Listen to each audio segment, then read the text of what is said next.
raise your right hand. Do you promise testimony about to give you the truth and nothing but the truth? I do. Have a seat.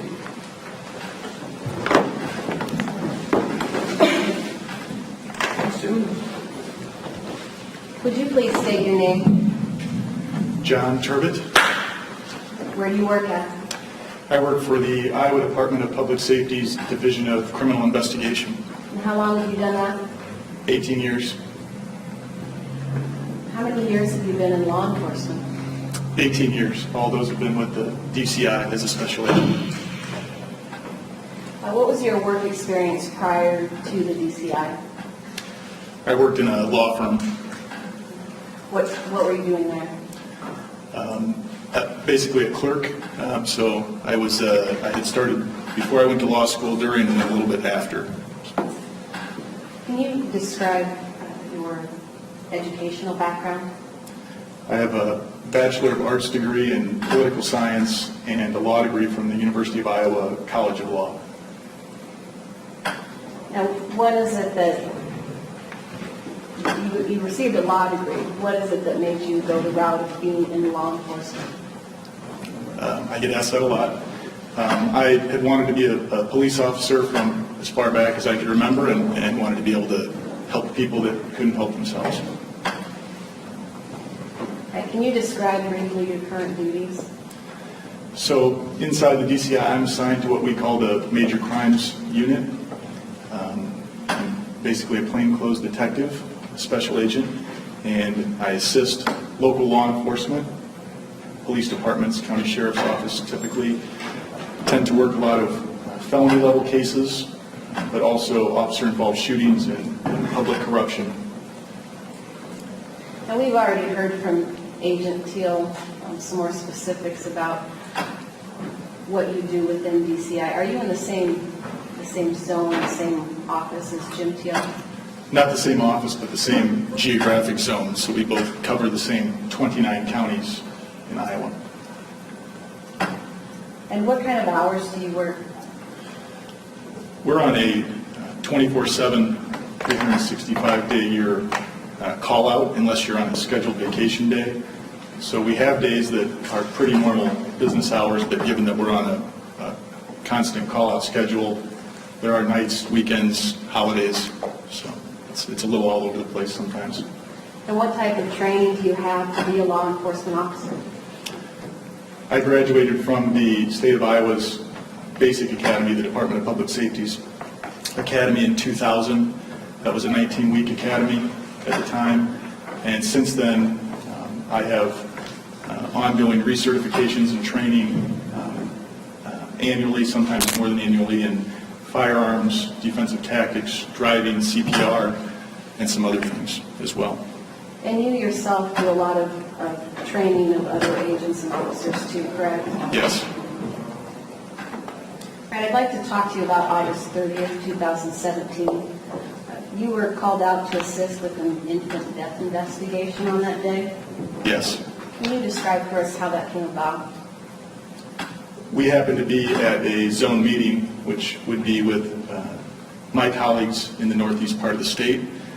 So we were together to train and have a meeting, and a request came into our supervisor during that meeting from the Chickasaw County Sheriff's Office and informed us there had been an infant death, and they were requesting our assistance. Did you receive a specific assignment for this case?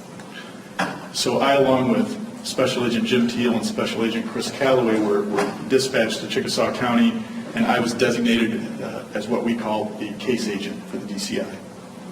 And just briefly, what does that mean? What was your job?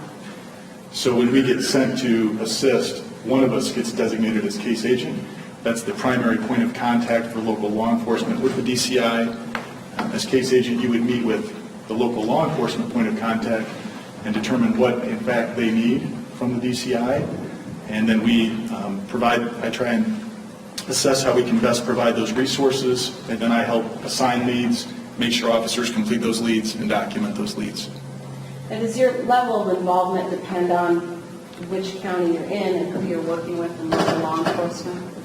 Very much so. So we have local partners that have more experienced officers or larger departments They oftentimes require less assistance and just want us to do particular things, and sometimes we need to help with about everything. In this particular case, what was your role with the local law enforcement? So Chief Deputy Reed Palo is very experienced. We've worked with him a lot, and it was decided early on this would be very much a collaborative effort, and the DCI would provide interviewing and some crime scene processing and some other things as needed. Now, do you have experience working in death cases? Yes. What kind of experience do you have? I've been working death cases and infant death cases from pretty much the beginning of my career, both as a assisting officer and as a lead detective. Are you able to say about how many infant death cases you do a year? And I guess I should clarify that. When I say infant, I mean child under 3. Sure. I would say somewhere between maybe 3 to 6 a year that I would maybe have some involvement on. All right. What time were you called on August 30th, 2017? So it was, I recall near the end of that meeting, it was about 1:45 p.m. in the afternoon when I was informed by our supervisor about the request for assistance. Where did you go to? After I got the assignment, I went directly to the Chickasaw County Sheriff's Office in New Hampton. What time did you arrive there? I believe about 2:45. Who did you meet with when you arrived? So we went into the Sheriff's Office and met with Chief Deputy Reed Palo and then the 2 other DC agents that had been dispatched with me, Special Agent Chris Calloway and Jim Teal.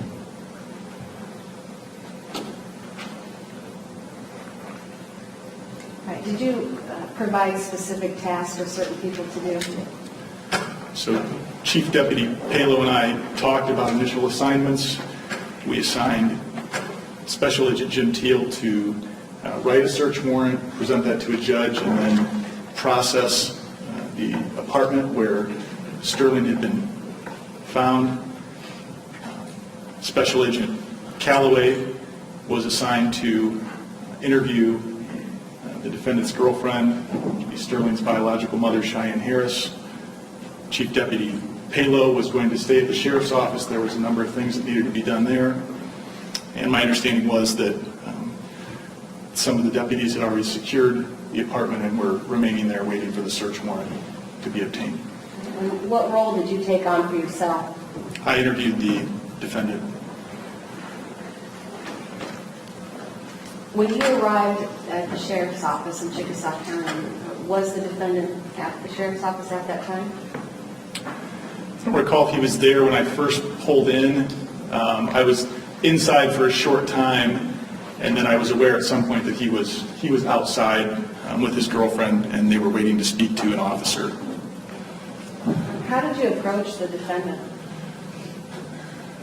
I was dressed in plain clothes. I had on slacks, a dress shirt, a light coat covering up my badge and gun, and I approached him much like we would anyone else in a friendly and conversational manner.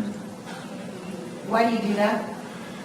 We want to always try and create an environment when we talk to people where it's going to be most helpful for them to have an honest and truthful conversation with us about what happened.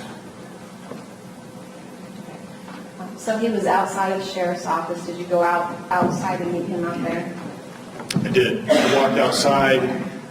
At some point I could see he was kind of walking around out front, and then either he or Chief Deputy Palo pointed out to me that Cheyanne Harris was on the phone off in the distance speaking to somebody. So what did you do? I, myself and Special Agent Calloway made contact and Chief Deputy Palo with the defendant, and I asked him if he'd be willing to sit down and talk to me. He said he would. And he was going to go interrupt Harris on the phone. I said, you don't need to do that. Why don't you make any phone calls the two of you need to make? Why don't you make sure she's doing okay, and when you're both ready to talk, we'll be around the corner and we'll wait for you. So how long did it take for them to be ready to talk to you? I don't think it was long. It may have been 5 or 10 minutes that we just waited on them to take care of whatever they were doing. Did you talk to them together? No, so when we could see they were kind of approaching and appeared to be ready to talk, we met them again kind of out in front of the Sheriff's Office. And Special Agent Calloway asked Harris if she would be willing to sit and talk to him. He had an air-conditioned unmarked car just a few feet away, and she said yes, and then I invited the defendant to step inside and talk to me, sit down inside and talk. Now, did you take a certain approach to this interview? Like I was saying, much like any of the interviews we do, again, friendly and conversational. At this point in the investigation, we were still gathering information. There just wasn't a lot known at that time, so I was approaching with that in mind.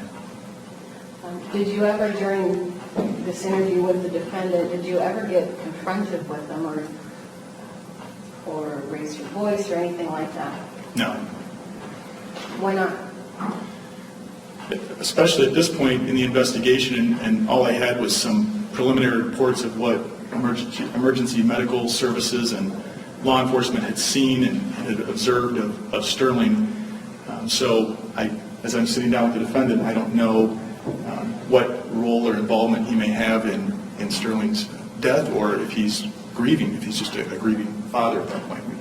It's unclear when I sit down. So at that point, you approached the interview that could be a suspect, could not be a suspect. Just let's talk and find out. Yes. All right, how long did the bulk of your interview last? About 2 hours and 20 minutes. What was the defendant's demeanor throughout the interview? He was noticeably unemotional, and the emotional flatness ran throughout our time together that day. Although he was courteous and talkative on plenty of subjects.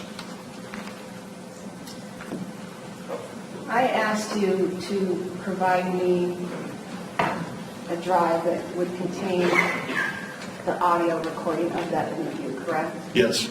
And did you do so? Yes. And I have that marked as State's Exhibit 97. It's actually in my computer right now. Is that something that you have listened to ensure its accuracy? Yes. When you recorded the defendant during this interview, was there video or is it just audio? Both. I happen to be in a place, we're not always, but here in the sheriff's office there was a video camera that's just part of their setup, and then as a DCI agent we're accustomed to always recording everything with a small digital audio recorder. And is it fair to say that the audio recording came out best to be able to hear what was being said? It was closest. The recorder typically sits, I would have had it in my pocket or nearby, so it usually picks up the conversation better than anything else. Your Honor, at this time the state would offer State's Exhibit 97. Any objection? No objection. Admitted. Permission to publish. Granted. Your Honor, the state would also offer State's Exhibit or Court's Exhibit 125. It is something that would not be made available to the jury afterwards, but something that they can read along with because it's sometimes difficult to understand the audio. Any objection? No objection. Your Honor, would you disseminate it to the jury?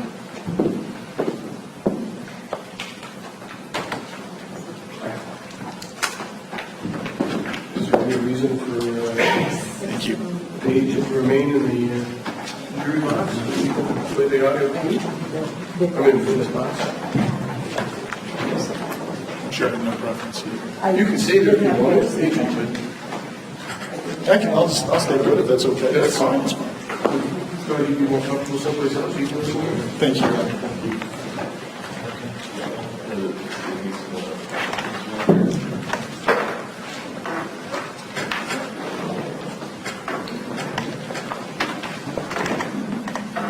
Your Honor, I'm starting this at approximately 2 o'clock. Is there a particular time you'd like me to stop so we wish to have a break? Let's go about 2:25, 2:20.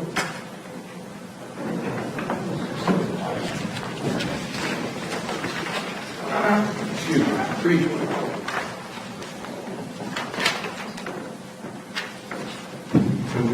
needing the services of the court reporter? We do not. Do we get a smile again? Agent Turbette, I forgot to ask you about what time. Oh, you're not recording, I'm so sorry. Okay, go ahead. Agent Turbette, I forgot to ask you about what time did this interview start? 3:04 p.m. And where did it take place at? at the Chickasaw County Sheriff's Office. What type of room was it in? It's what I understand to be their designated interview room. It's really just a nondescript room with a table and a couple chairs.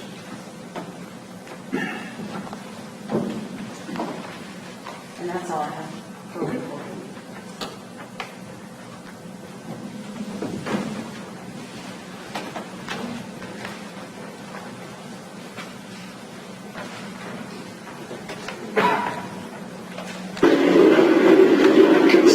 Production of round 05 today's date is August 30, 2017, time is 3:04 p.m.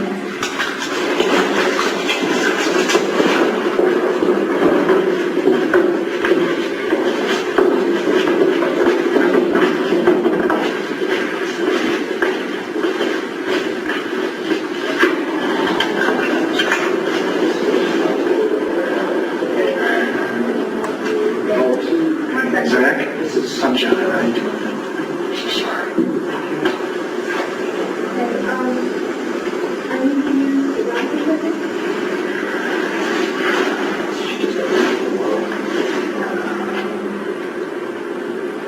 I can talk to my parents and they're gonna talk to some of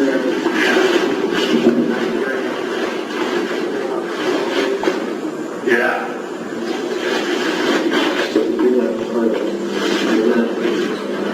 What do you call it? You're no longer spell. yourself.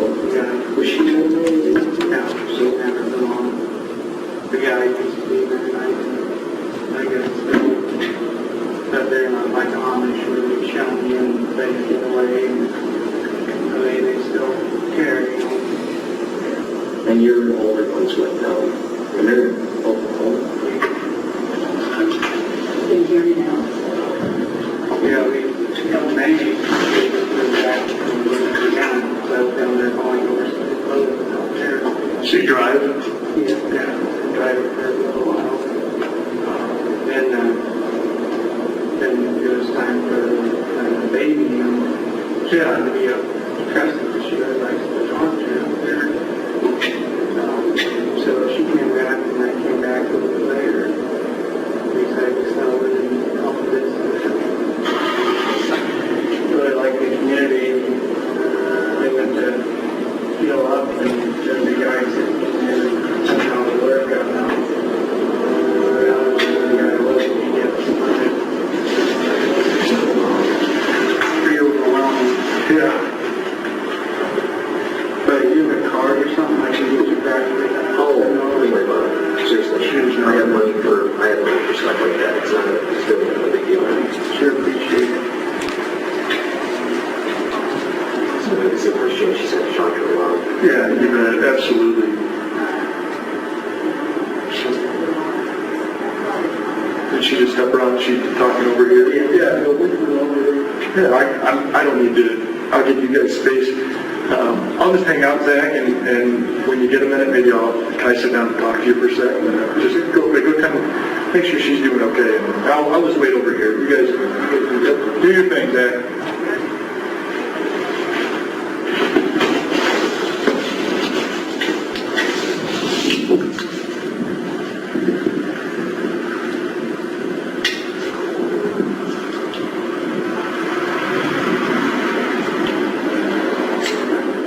Pause the recorder. You guys want to be together as soon as possible, so that we thought the best way would be to talk to you guys quickly individually. And that way we can get you down and get you guys back together. Would that be all right? Okay. And they're a little bit for space, so if you want to sit in my car, it's air conditioned, it's comfortable, and if you need something, you can get out and, go in or whatever. Does that work? Okay. So she'll be right with me. We just have a room in here. We can sit in here for a minute. So, all right. She wanted a glass of water, a bottle of water, anything? think she's got a Dr. Pepper with her. Okay.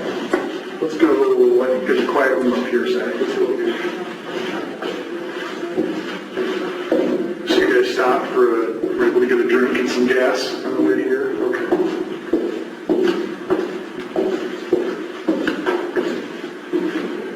Have you ever been to the sheriff's office here before? No. Let's try does this work for you? We'll be talking here.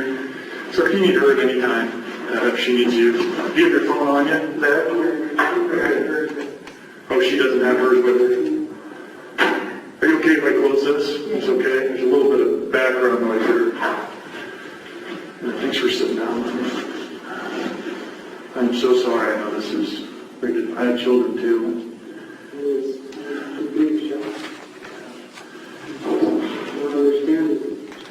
You have just the 2 children?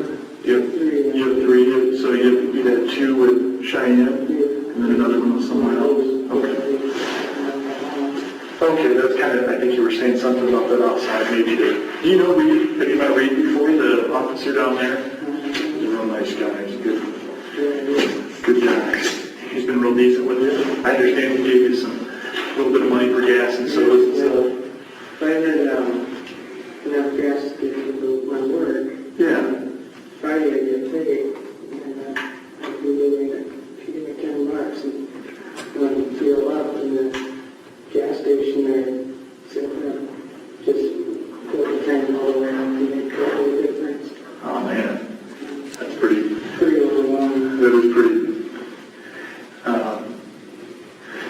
Well, I'm a parent. I got 4 kids of my own.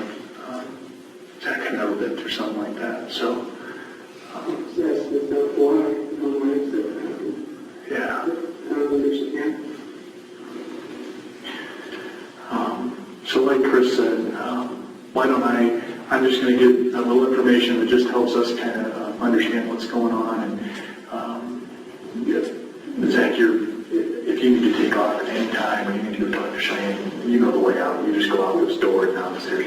Just because you're here, I always tell people here, you're not under arrest or in custody. Right? You just showed up to talk to us and help us understand a little bit about the situation. So, but you are free to take off anytime you want. And like I said, if you need to go check on her, and Chris will tell her the same thing if she needs to get with you or anything. So I want you to feel free to do that. So what I'll do is I'll just take a few notes here. And what we'll do is I'll get some background, a little bit about you, Zach. We'll kind of just go through a few things, a little bit about how you and Cheyanne got together, just so I understand the family dynamics or whatever. And then a little bit, I understand you were working, somebody told me maybe last night and all that. So we'll kind of go through just your schedule recently, something like that. Does that sound good? Can I get your full name, Zach?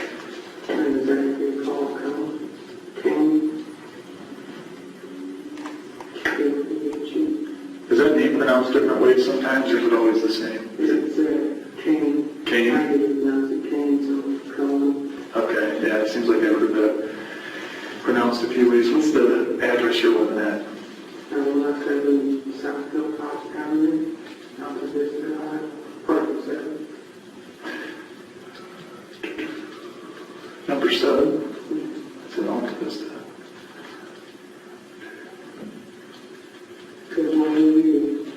What's that?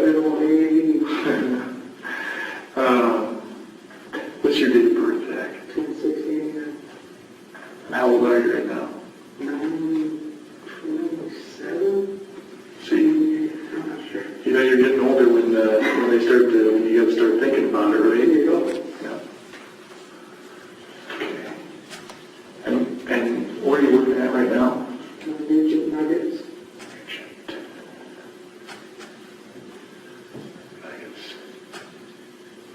Where's that at? Where's that located?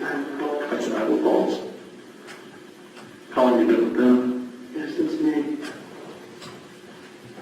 Had a good place? Yeah, actually, I just do pretty much local, but I go to Wisconsin sometimes and Sure. Minnesota, and we sell all of the empty trailers, which provided by the plant. So I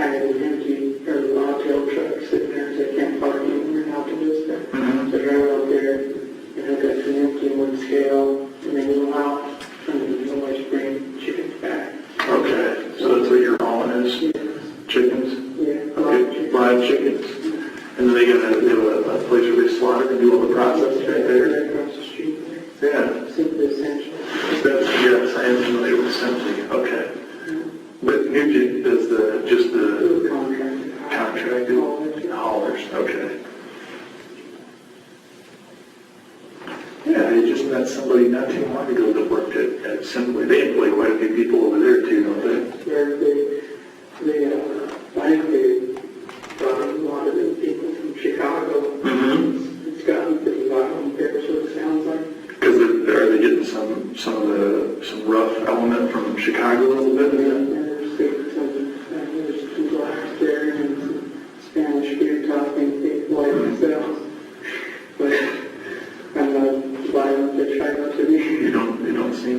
So are you do you have Hispanic roots then? I think God knows about it, my wife told me. Yeah.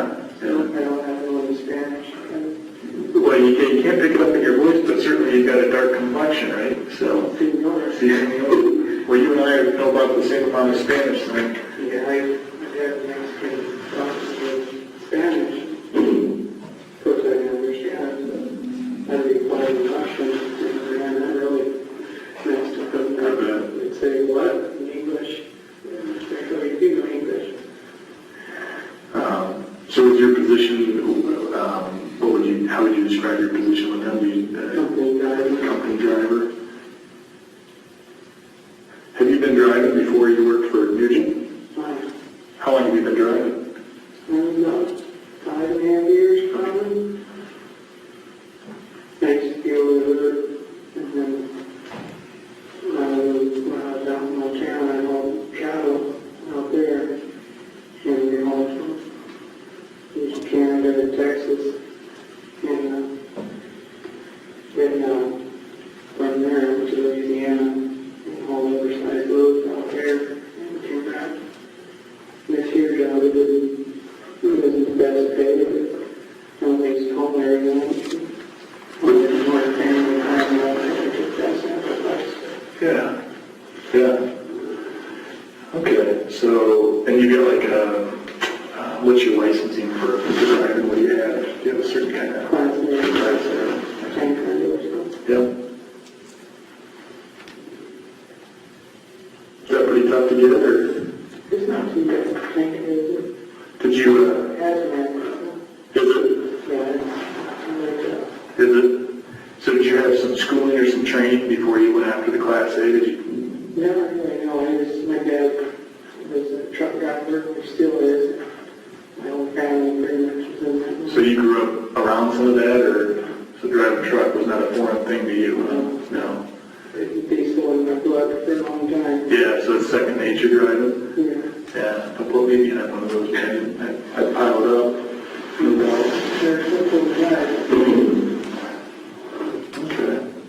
Tell me a little bit, just so I always get a little information on people. Zach, where were you born at? I said California. Where's that? Merced. Merced. Yeah, it's about, I don't know if it's Sacramento. How do you spell that? C-D. Okay, Merced, California. And that's an hour from Sacramento? Yeah, it's in the Central Valley.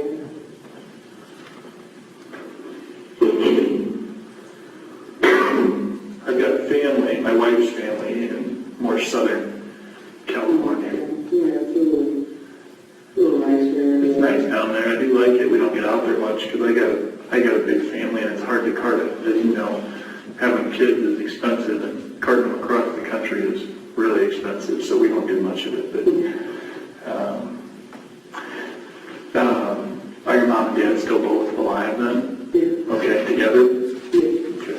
Almost 45 years. Oh man. Which that in of itself is, Yeah, that's something.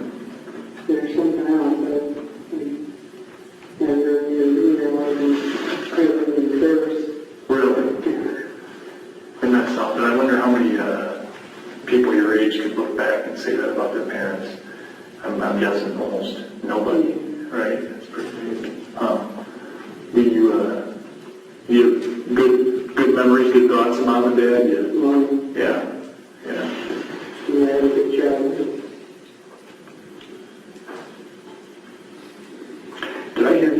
I think you and Reed were talking for just a second. You were Mennonite? Were you raised Mennonite? Yeah. Okay, so your folks still practicing Mennonites? Okay.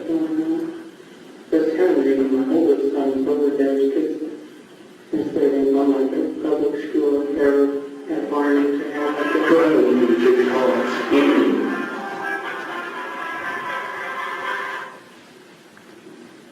Hello? And my son passed away. My little one. And I think I'm in shock right now.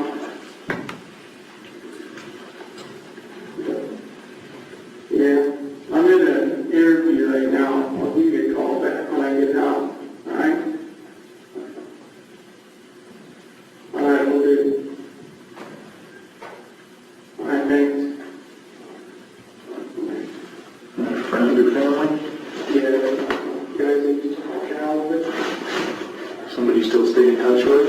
Yeah, Cal, it's all different people that work there. You have creature haulers, and you have your box haulers, and then you have your cattle haulers. And there's times we were out of money, and the driver doesn't even know they take you to the cafe and feed you and give you extra money.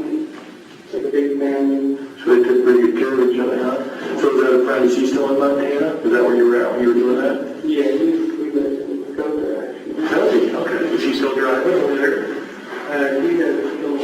Yeah. I don't live far from that area, actually. That's closer to where I'm.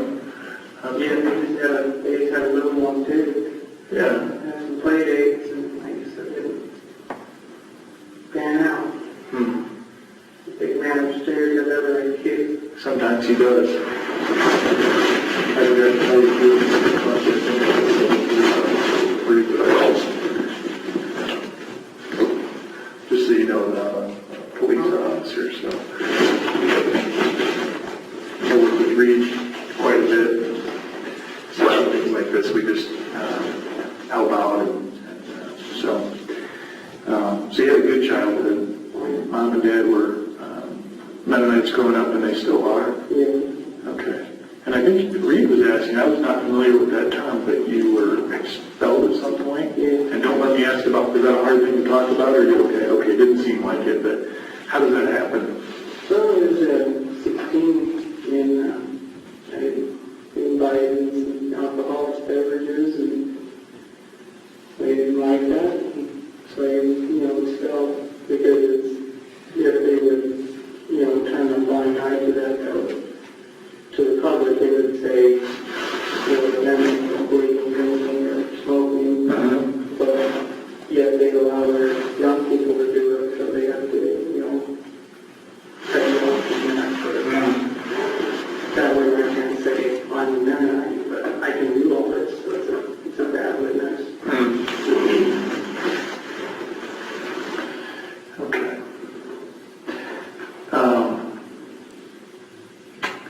So how long have you been back in Iowa? So before you moved to Iowa, you were in Louisiana, is that right? Okay. And when did you come back to Iowa?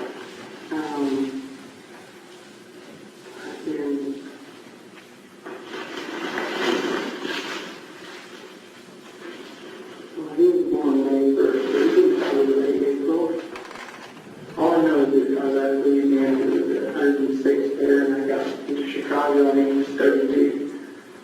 That's nuts. I've been around before Chicago, has been, what's that, Amtrak for Yeah. an hour south. So that was late April of this year, of 2017? Yeah. Okay. And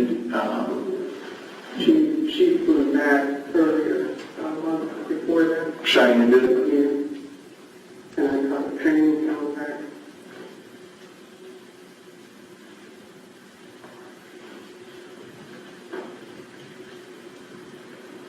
Train quite a bit cheaper than a plane? And it's from East Texas to Walnut to, I can't think of the little name of that town there. It's south of Chicago,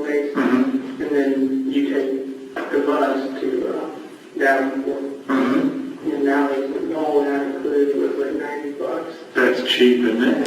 Because I mean, a cheap airline ticket, your price several $100 still, right? Yeah. I've never really been on a train that much. Yeah. Leaving there, there's all these trees going by, and I'm like, oh, I'm getting motion sickness, but Not bad, it huh? wasn't too bad. I've never really ridden the train for any extended period, so, yeah. I just didn't think they have your, food on there, but they can really, risk their new ones, they're long, because like they have an observatory car, which is glass all the way around, so you go sitting there and underneath, you have drinks and stuff like that, and like, you know, Pepsi cans and like that, like the Budweiser was, $5. So, Man, then like the hot dog was like $10. And oh, you're kidding me. So once they get you on there, they got that's you. why the fares are so cheap. Yeah, they know they'll kill you on food. Oh, yeah. Boy, like, they'd be another 90 out of me in food if I sat on there too long. Yeah, my aunt, she's got, bunch of food. She's smart. She's smart. They really train them, they know what's going on.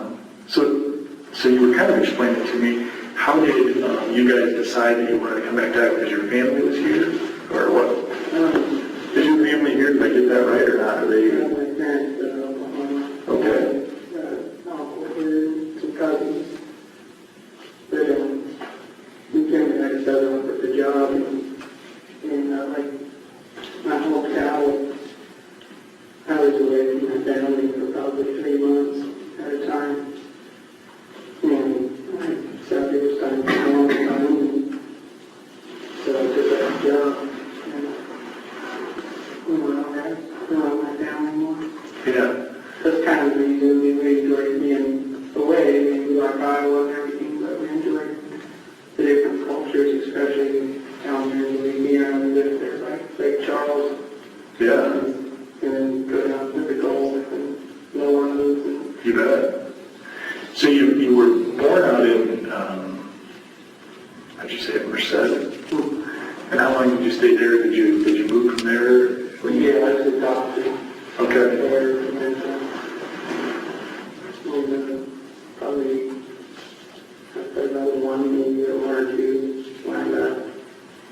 Your adopted parents took you away? Yeah, they moved out to Iowa. There was a big farming opportunity, and I don't know, the land was sold pretty much. So they moved out here in hopes of farming? Mm-hmm. And it didn't turn out so well, or? So what did they end up doing? Well, my dad worked out at Louis, based in Elk for a while, and worked for a farmer. He worked there for about 3 years. And I ended up actually working for the same farmer later on. I worked there for almost 9 years. And we got to go out to the farm. Sure. And I moved in 76.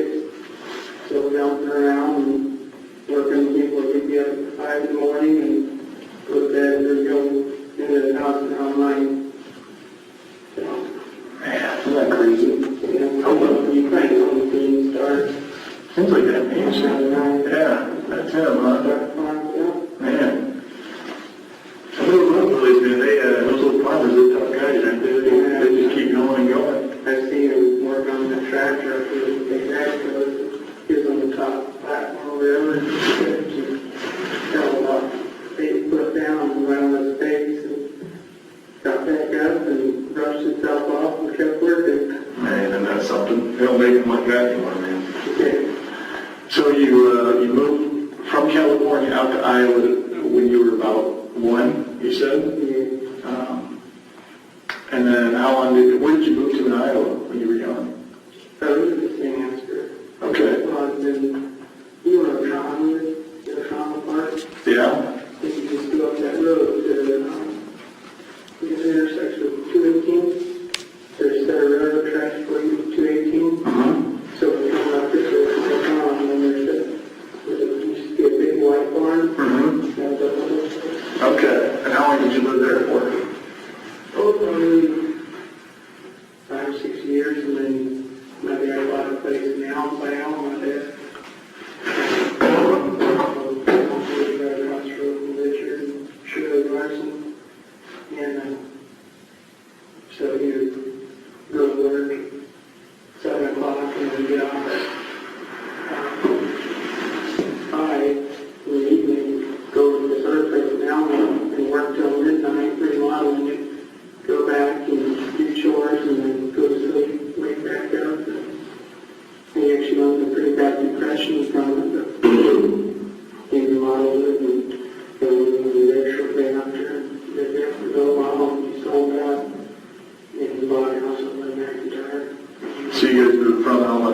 by McIntyre?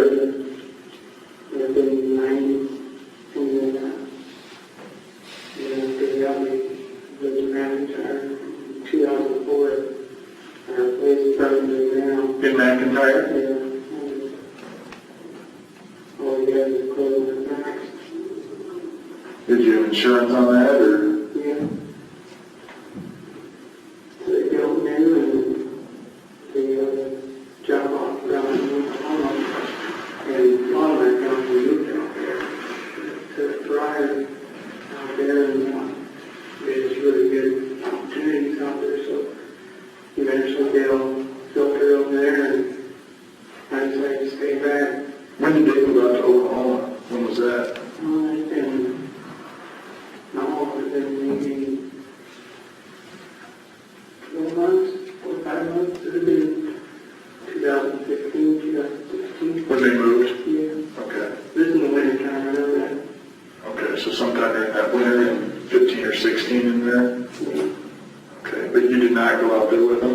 No. Okay. And my brother, he was back in California, he to Mississippi, Okay.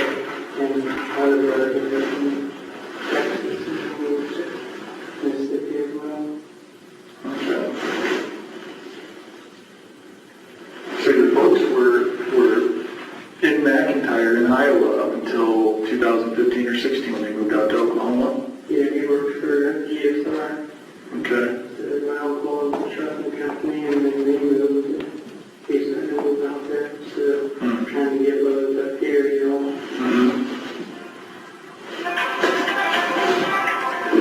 Go ahead, we need to Yeah.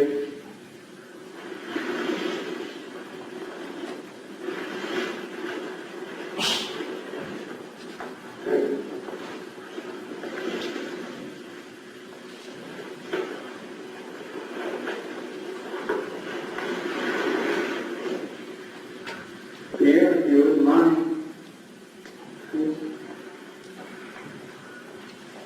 Yeah. Yeah, I can send you the address.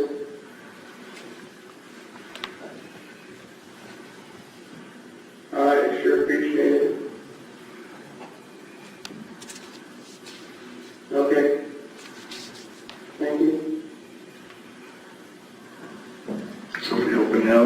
Yes, my uncle. Is he the one that lives in Iowa here? Yeah, he did not my uncle, they, my true, it's her sister, and so they've been really close together, when we go to the Cheyanne, helping out together, and become uncle. So you would actually go from California, you come with your folks at 1, right, out to Iowa, and you move, and you go to St. Ansgar, that's your first place in Iowa, and then from there you go to Elma, and then to McIntyre. So you actually lived in McIntyre for a while, right?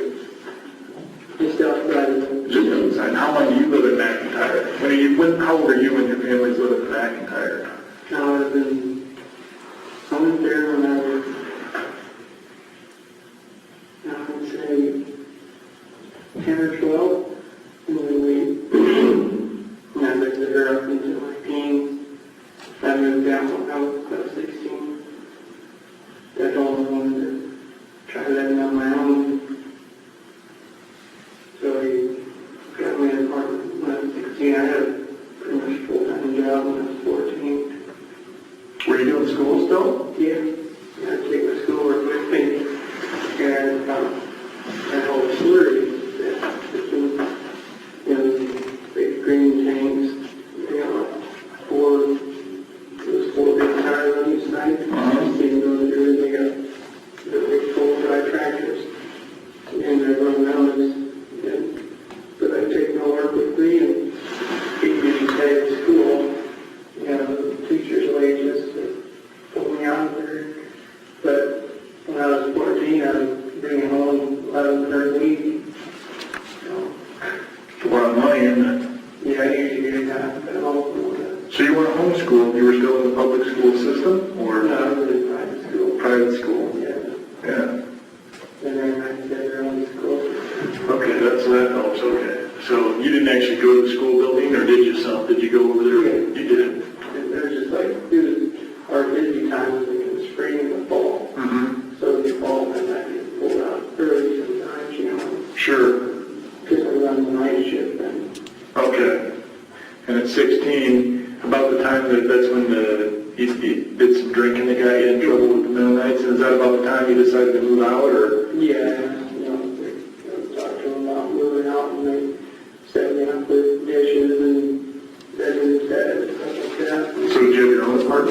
Yes, I co-visited with a buddy of mine, co-worker.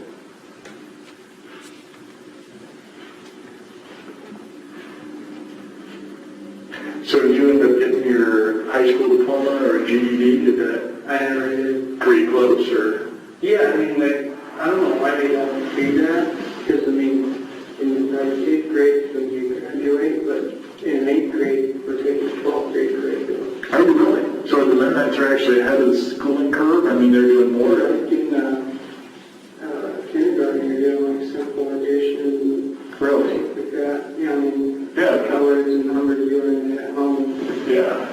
My son, he's now, who was 4 years old, he made 3 books, cover to cover, That's impressive.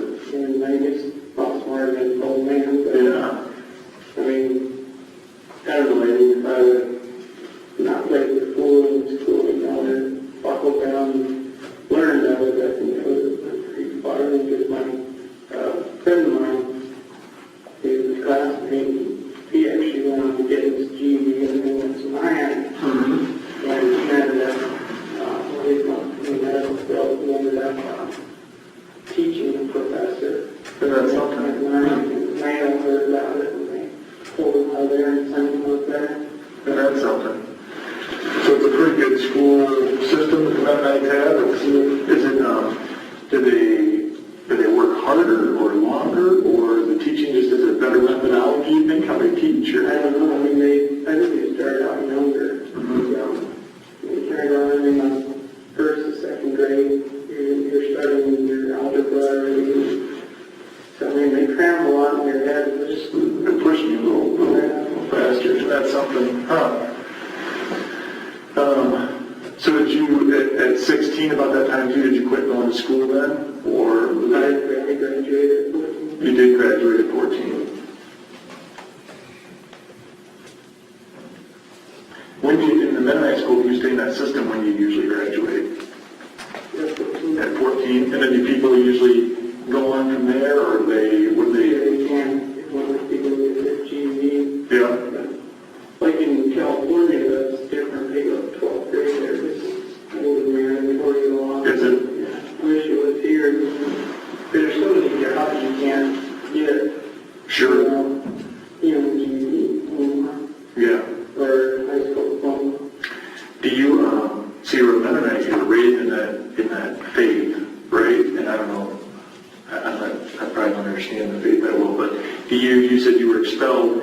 Do you still carry that with you? Are you still practicing? Are you a Mennonite, would you As far say? as principal, I think that's something like, as far as trying to be structured, then I'd say really, you know, like, structured and family, meals, 3 times a day, sit down and eat together as a family, and that kind of just puts structure in the family. Very much so, yeah. That wouldn't be such a bad thing for the rest of the country to follow suit with. You know, and it does a little difference having a meal, one meal Together. together. It's a good thing, isn't it? It's a good thing. I see the tattoos. Explain those to me a little bit. What do you got going on? What's this one over here that say Uncle Sam's? Is that a military tattoo, or? I think so. I got those from my grandfather. His name is Sam, and I don't understand. I got it when I was 17. Mm-hmm. Did you have that same tattoo, or? No, he was a staunch Mennonite. Okay. And tattoos would not be allowed? No.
significance to those for you, or? Not really, I just wanted to keep going. So that's all done gradually over time? Yeah, this year, down here, and then this whole thing was done at one time. Okay, same person do those for you, or? Yeah, this year, and then that was here, it was done in Rochester, and they were high priced, and they didn't, and obviously you can tell the difference. It's good quality guy in Mason City did these, and he actually was pretty and all that. There was no trace or nothing, just sort of drawn.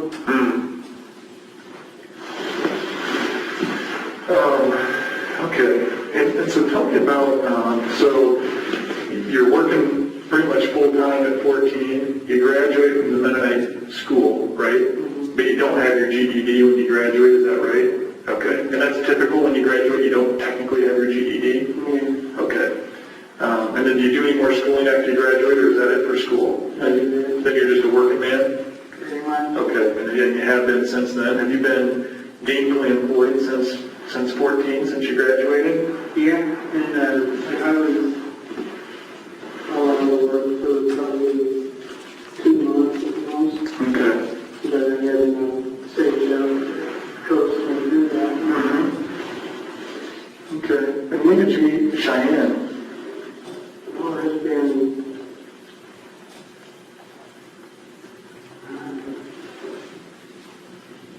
I want to say 2014. How'd you guys meet? I used to ride motorcycle with her parents. And she comes and live with them there in Riceville. We started hanging out and got to know each other and kind of from there. What kind of bikes would you ride with them? Now I live in office. Okay. And the old man. And the seat with that off the ground, it's got a tire on the back like that. Weighs 400 pounds and got about 110 horse. And so would you do like distance rides or that kind of stuff? Well, Or? actually, I took it down to Texas one time. It's a hard tail, there's no suspension on the back. How's that feel? It's not too bad. I live over there on the back tire. So you get a little bit. And so you were actually riding with her parents. Was that like in a group of people that would ride, or how did you? Some charity rides, and then I always pretty much go wherever I went. Okay.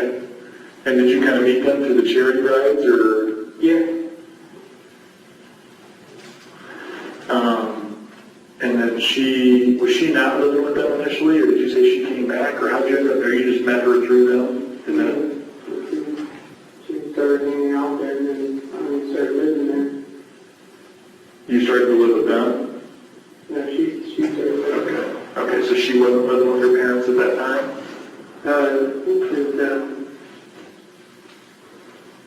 She lived in Mason City, I think, for a little while. How old is she now? She'll be 20, February. Okay.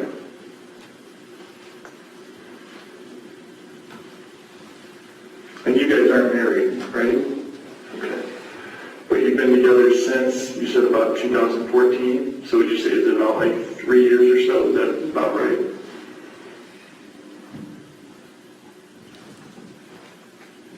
Okay. And you've got 2 children together, right? Yeah.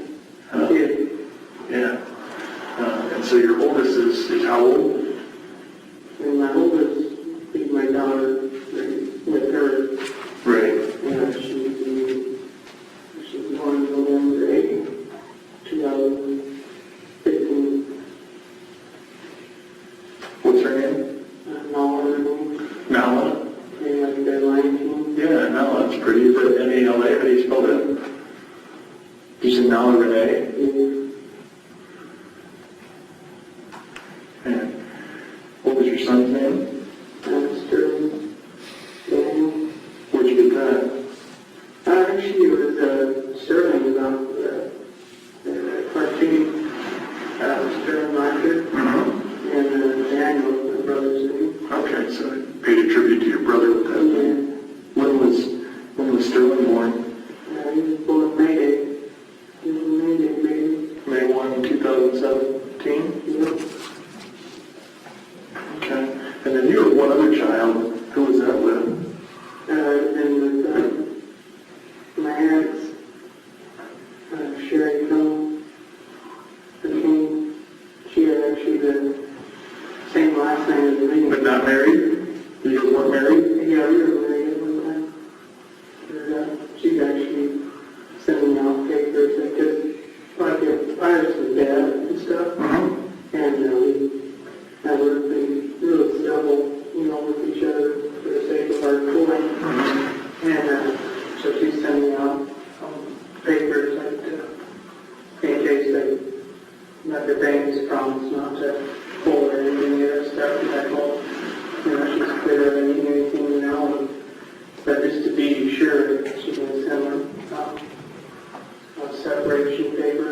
how long have you been apart from her then? Did you guys split up way back in 2014 when you started? Okay. So you broke up before you and Cheyanne got together?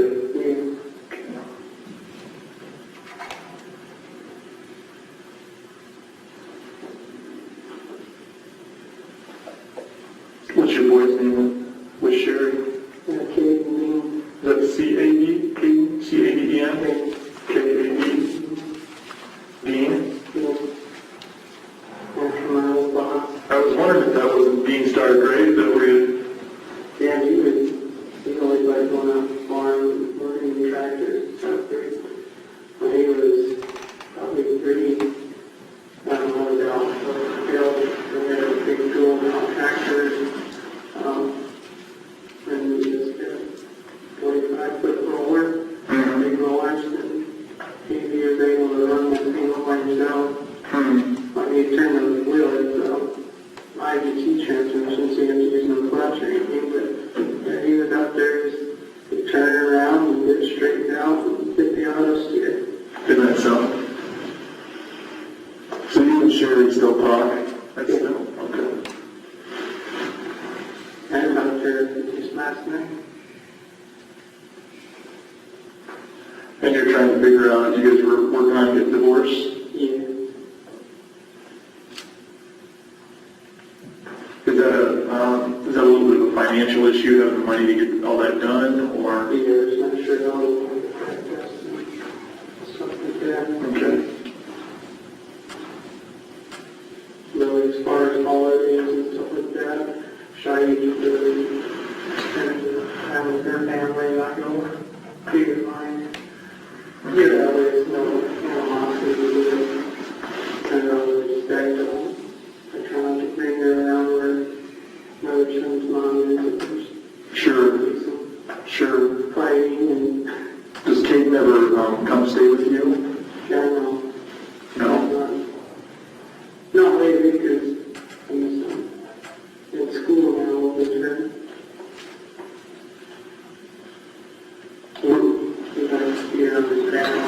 Sure. Where they live at? Sherry and Kate, where is that? Kate lives in Oklahoma. Okay. Oklahoma, for hanging. With your folks? Yeah. And Sherry lives in Mountain Ridge, Kansas. Where she was born, raised.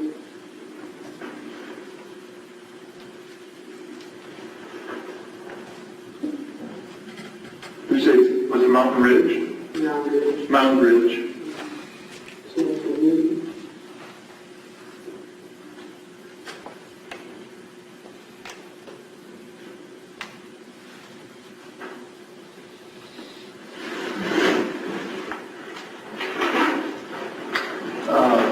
Does Cheyanne work at all? Has she in recent times? When was the last time she worked? She worked at the bar in Niceville a few years ago. And that was the last time? Yeah, I usually swing the grocery bill and all that around. She gets nervous when people watching the kids, and she's always wondering if they're okay. And so she sits there and worries. And I'm like, oh, I don't want to see the argument. She probably a pretty good paying job, so I figure I'd just never be stay-at-home mom. Yeah. And so she was full-time watching both children? Was that what she wanted to do too? Was she? Yeah, she don't mind it at all.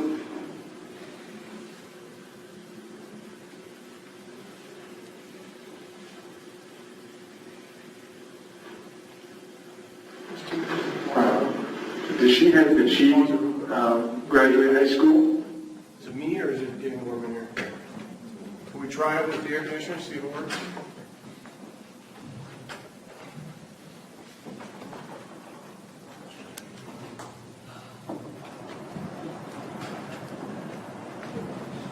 Let's see what happens. I think she dropped out and left the grade or something. Because they were constantly moving her and mom.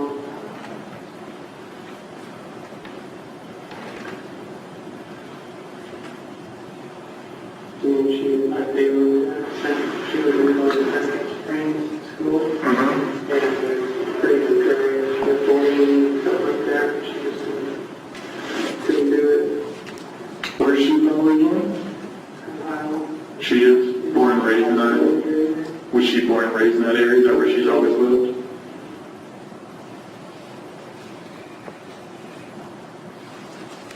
And she moved with her mom. Started living with her mom. She had some serious bad childhood. Some pretty bad things happened to her. She was 10 or 11, so she got away from her dad pretty quick. Best she could. So, Okay. I was going to back up a minute. I made me think of something. You said you got in trouble with the Mennonites when you were 16 because you drank, right? Do you still drink today, or? not really. There's also beer here and there, but when I started working for the farmer, see, got too old to farm and started drinking pretty heavy. It's safe to say I was an alcoholic. I'd wake up, I'd have 6 screwdrivers for breakfast. Then I'd take a 30 pack all day and come home and grab a 12 pack. Got about 210 pounds finally, and I just felt exhausted all the time, and every time I was awake I was drunk. And we had a little girl, and like during the time she was baking in the womb, I sobered up. That's when I got the CDL too. And I was sober for 9 months. And then I had 2 years down in Houston, Texas. And I was pretty tipsy off of that. And ever since then, I've never been able to drink a whole bunch at a time. It's usually beer here and there during the weekend. So there's maybe a beer or 2 on the weekend, or when's the last time you drank? Oh, it's been a couple of weeks actually. About 2 weeks ago, when I moved out on work. That was a couple weeks ago, a couple weekends ago.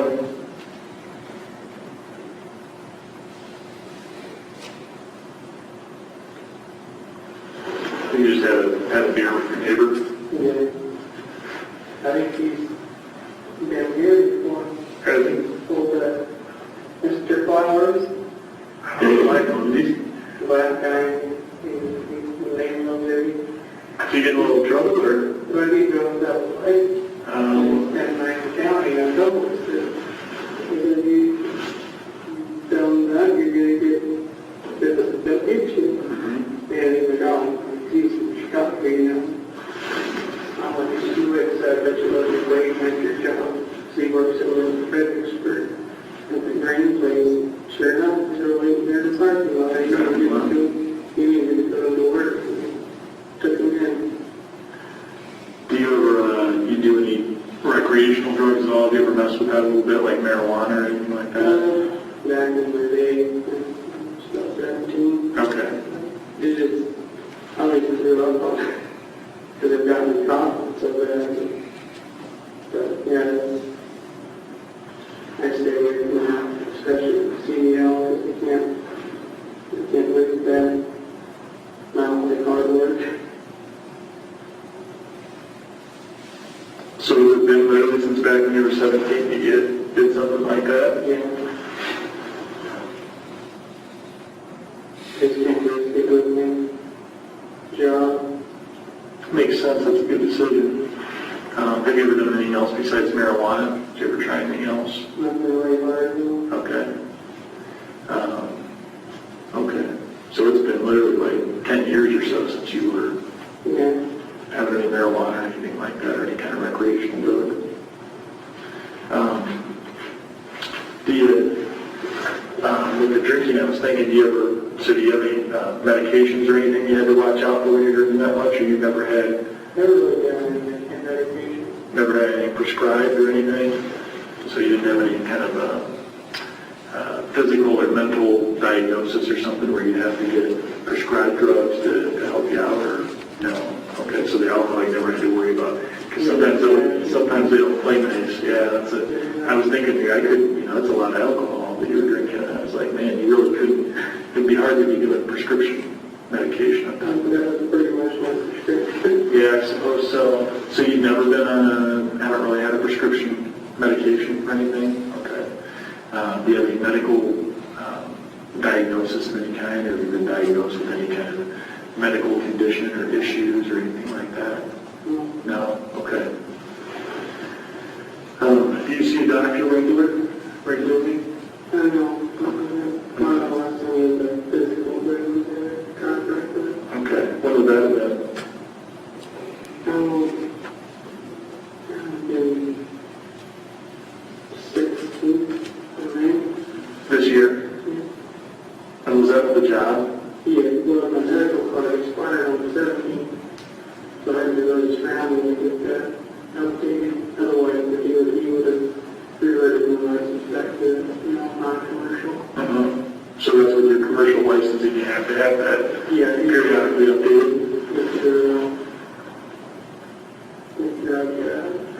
If you go out of my borders, you have to have medical. Okay.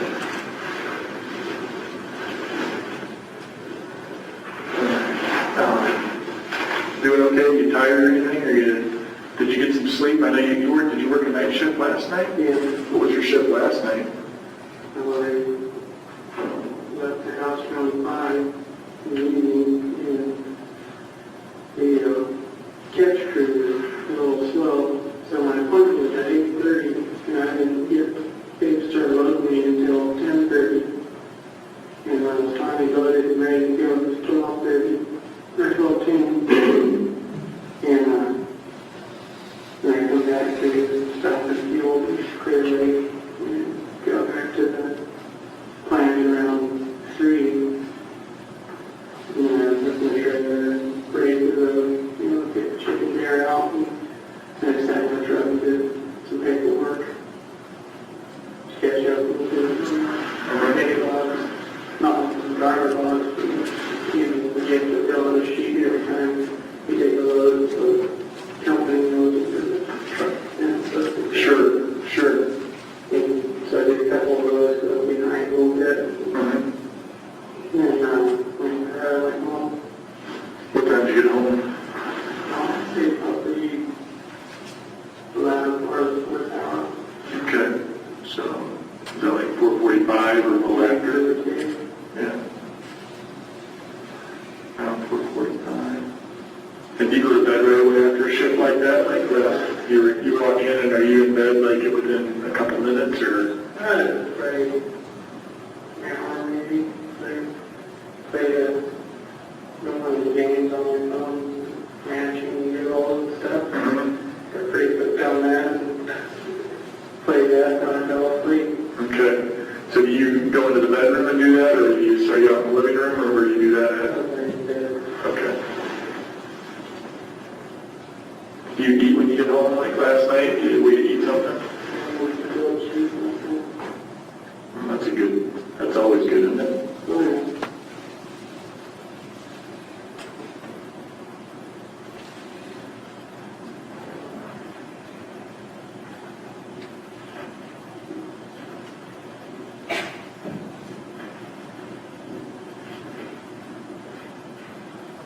So you think you probably, were you asleep by 6? Yeah. Sort of remember back. Yeah. Kind of close. That sounds about right, because when you told me you got home about 4:45, and you make your grilled cheese, and then you get into bed and kind of play a game on your phone till after you fall asleep. Yeah, kind of wind down, and you said you were about an hour it takes you to get to sleep after you get home. Okay. When you get home,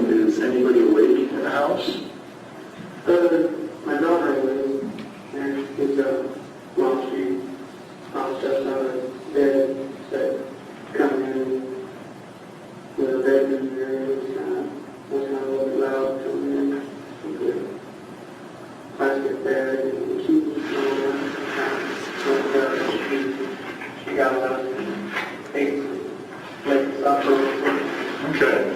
Are you an artist? Not really like. Can you draw me a little sketch of your place just so I can kind of see what things look like? Can you explain that to me?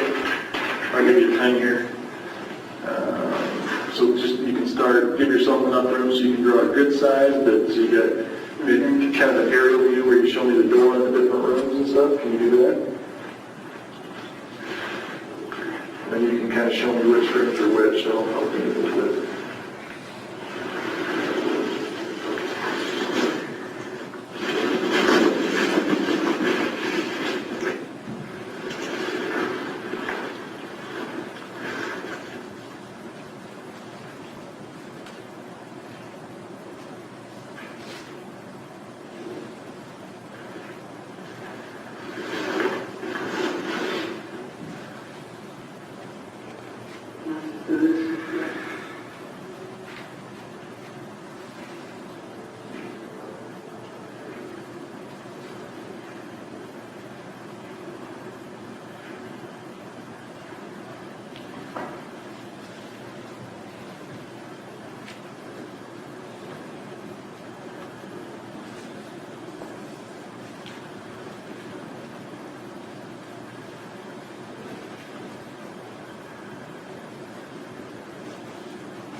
So I mean, meaning is right here, from the hallway. This comes here, and then here's the kitchen area.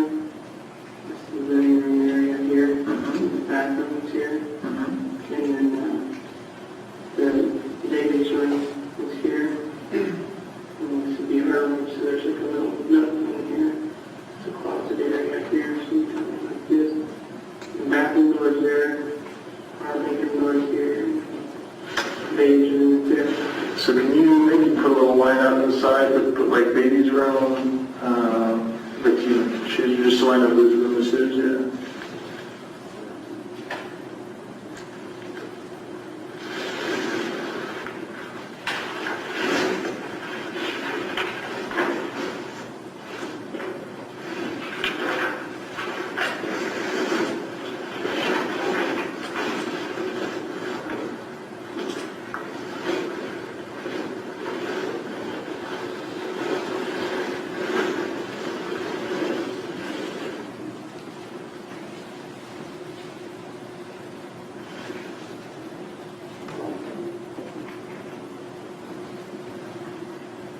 Awesome. And so Sterling sleeps in the baby's room, right, when you marked here. Where does Nala sleep? She usually sleeps sometimes in this room, or sometimes she did. Like since my schedule's not there, I used to work, like my work is usually from 3 to 4 in the morning, and then we schedule in there, and they start putting me out. Looking at 7 or 8 in the morning during the evening. So that would mess up her sleep schedule. With me up and around. Sure. She wouldn't go to sleep. She'd be crying, that leave in the middle of the night. Right. So sometimes try to put her to bed with her. Okay. You bet. And how long has Sterling been sleeping? I know sometimes when you bring a baby home, maybe you do some different things, but how long has Sterling had his own room like this, or a room? For probably a long day. Just a little bit. We had an arm too.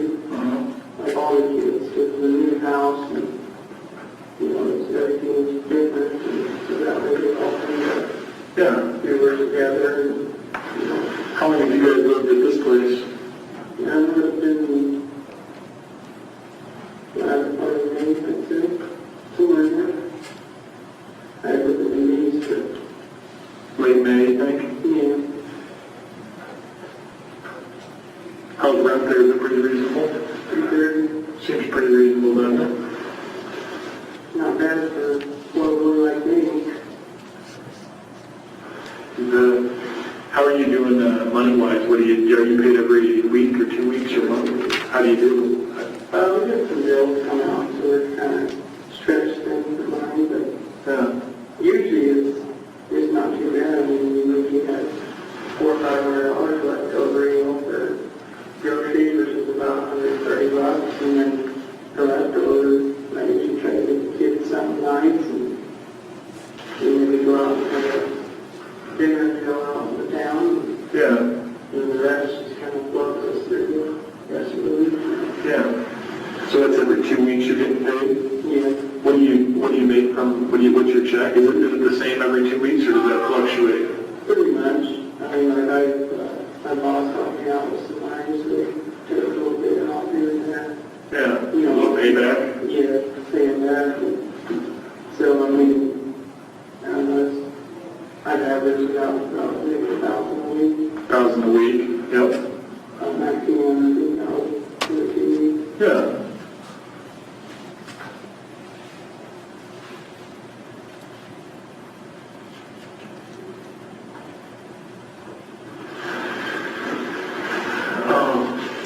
Do you guys have some credit card bills or medical bills or those kinds of things with the baby? What kind of bills do you have? I think there's on insurance with that. But, yeah, I got some debt with the credit card. Verizon, I think. Do you have like back dues with Verizon? How much do you think you got on a credit card? Are you looking at quite a bit or? Yeah, probably about 2 grand. 2,000, yeah. What do you do with Verizon? I'm not sure, because they have that pay as you go. Yeah. I started noticing different charges and stuff, and I'm not going to right, you know, I got off the plan or whatever, so they charge me full $1,100 per hour. Yikes. Yeah, the interest, I don't know, probably $3,000-$4,000. That's terrible. So you don't have an iPhone anymore, huh? No, I mean, I do, but it doesn't work. It doesn't work. So now you got the Samsung with that through. It's pretty big, though. You know, you can buy the cards of it. Yeah.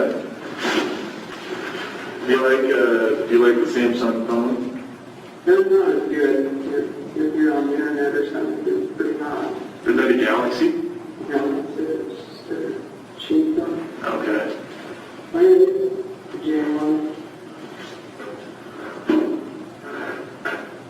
So that is with Verizon? Yeah. Just a prepaid deal, though. So did you buy the phone straight up or not? You didn't pay for the phone or did they give it to you? These do like a payment deal or whatever. Okay, so are you still paying the phone off too or Working on it. working on it? And then you pay, so do you get cards every month or do you pay Verizon directly? Hey, good. Like where do you get those at somewhere? Quick transfers. Okay, Prepaid. yeah. Is So that this one here, you buy it in a box, like $1.10 off something. the phone you do? Yeah. Yeah. I got it. What's your number on that, just in case I didn't get a hold of you later? 406 Uh-huh. 223 Yeah. 2193. Does reception, Verizon's pretty decent up here, isn't it? Yeah, it's not too bad. Alpha is dead for service. For everybody, or? Yeah, there's even all kind of stuff. Yeah. It's 641 Uh-huh. 832 9076. She has, when you call, my phone and my voicemail or something like that. Yeah. Because I don't service it. Try hers. Yeah, just call her. Excuse me, I'm sorry. Is she also on Verizon? Yeah, it's a plan, so. She's on a plan, so she actually, but you're on a prepaid, so you just have to, It's kind of, I think it's maybe balance off about an hour or something. is she the only one on her plan? She's on plan with her parents. Okay. But are her parents actually the subscriber, or whatever you call it? Okay. How long have you had that number? Is this when you had that one for a long time, or is that a new number? So since then, so that's been, how long did you have that then?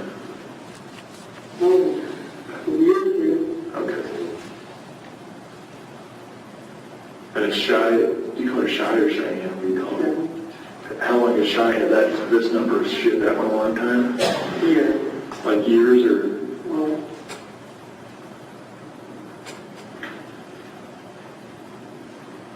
So you're both, you get service through Verizon, but yours is you get the cards and just pay as you go. And do you punch that number into your phone, and then that gives it more service? Is that how that works? Or more? my dear one, we have to pay you. It'll say you need to go get another card. How much a card do they get you to do? $50. And how long will that last usually? That usually is like 5 gigabytes. Okay. But when you use it twice, it lasts, but that'll last me all month, and then unlimited everything else. Phone and calls or text and There's always on data, even if they're around, gigabytes will slow down to 2 gigabytes, so if you look something up on Google, it's crawling. Yeah. it's almost a dial-up. But when you're on your card, it moves pretty good. Yeah, it's 40 now. That's really, okay. And she's got like an iPhone? Did she keep her iPhone or what's she got? Yeah, we left hers in Montana though. There was some stuff that was left up there, closed, as we left, and then we're planning on coming back. I don't know, this quiet is down. Yeah. Then we were that way back. So we had two out there.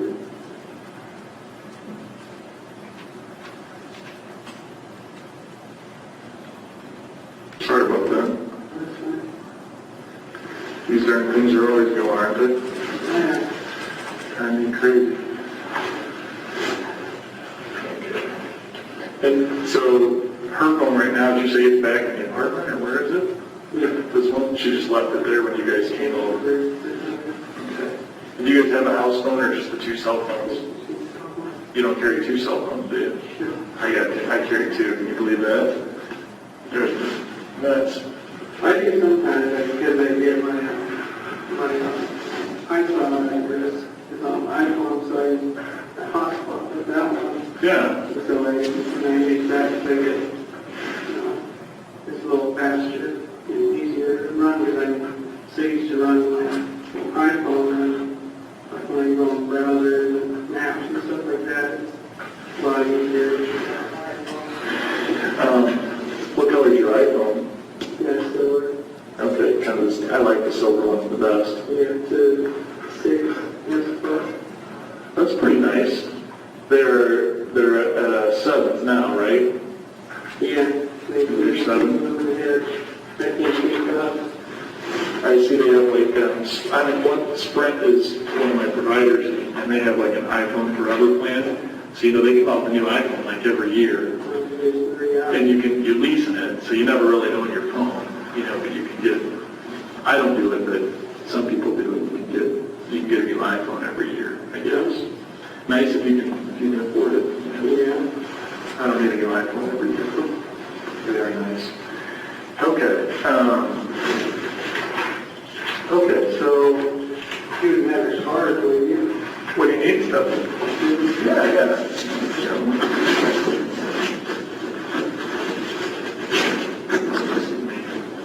I'll put my cell phone number on there for you. So I don't work with these guys. We're kind of, the way to describe this is, these sheriff's offices are not super big. As you know, they've got a handful of officers.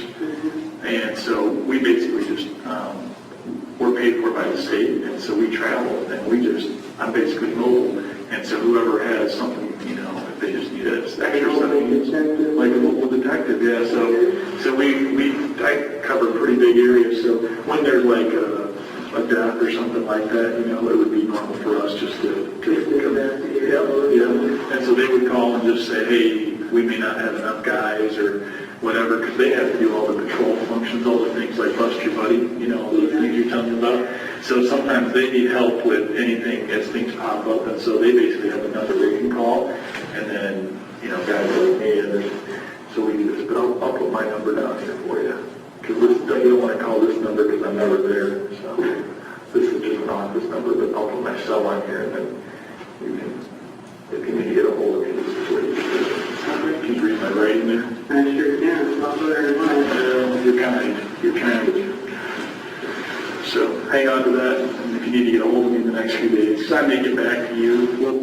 We'll finish up here, and then I'll look it over, and sometimes I forget to ask stuff or whatever, and you may have a question for me in a day or two, so you'll have a way to get in touch with me. And usually it's like in the evening till early morning, I'm usually awake. Okay. It's like from like 7 to 11 in the morning, I'm probably asleep. Okay. Anytime after that, I answer my phone, especially if it's like Monday through Friday, I'll be out in that service area, so I have really good service now. Okay. Let's go over, maybe give me your schedule real quick, and you give me your weekly schedule. Is it set or does it change, or is it pretty set? Pretty constant?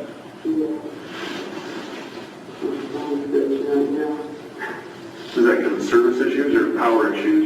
I'm not sure. It's kind of going glitchy on you, isn't it? Wow. Is that funky? Yeah. When you're in my phone, I haven't touched it, man. I wouldn't know what to do. I barely can operate mine. Has it ever done that before? Have you been in town here before it's ever done that, or no, I haven't. It's at 12%, so that might maybe it's a little low? start. I was going to say, usually my answer is restart it and see if it, just like my computer, and just start it over. You know your schedule off the top of your head, or? I can give an email, I can send it to you. Ooh, that'd be great too. Tell me about, like, so last night you worked, you left the house about 5 and you got home about, you said 4:45 roughly, right? So almost 5 to 5, right? It's about how long you're gone. You leave the house about 5 and you got home a little before 5. Is that pretty normal? Sometimes, like it depends which crew you have. We have Mexicans that are working. Yeah. And they're they can be kind of slow sometimes. Okay. And we got some black boys and they're Okay. they usually go there 21 minutes. And sometimes they'll take 2 to 2.5 hours to go to old bathtub. So did you leave last night at about 5 p.m. or? Yeah. Okay, that's,